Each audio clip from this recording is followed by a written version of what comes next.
பயணிகளுக்கான குடிநுழைவு சோதனைகளை விரைவுபடுத்த ஏதுவாக KLIA-வில் QR குறியீடுகளின் பயன்பாட்டை அறிமுகப்படுத்த அரசாங்கம் உத்தேசித்துள்ளது. அந்த ஆக்கப்பூர்வமான புதிய முறையின் வாயிலாக தங்களின் சுய விவரங்கள் மற்றும் பயண விவரங்கள் அடங்கிய QR குறியீட்டை பயணிகள் ஸ்கேன் செய்தாலே போதும்.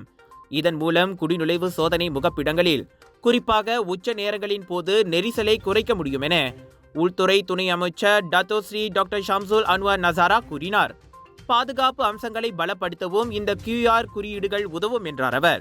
விரைவில் கடல் மற்றும் ஆகாய மார்க்க எல்லை பகுதிகளில் உள்ள நாட்டின் மற்ற நுழைவாயில்களுக்கும் இந்த QR குறியீடு விரிவுபடுத்தப்படும். மேலும் ஒருங்கிணைந்த இந்த முறையானது குடிநுழைவுத்துறையின் நிர்வாக மேலாண்மை ஆற்றலை மேம்படுத்துவது மட்டுமின்றி குடிநுழைவு முகப்பிடங்களில் ஊழல் மற்றும் அதிகார முறைகேடுகளை தடுக்க உதவும் என்றார் அவர். வெளிநாட்டு மற்றும் சுற்றுப்பயணிகளின் வருகையை எளிதாக்க நாட்டின் நுழைவாயில்களில் சேவை தரத்தை மேம்படுத்தவும் அரசாங்கத்தின் முயற்சி குறித்து மக்களவையில் ஜெலுத்தோங் நாடாளுமன்ற உறுப்பினர் RSN ராயர் கேட்ட கேள்விக்கு துணை அமைச்சர் பதிலளித்தார்.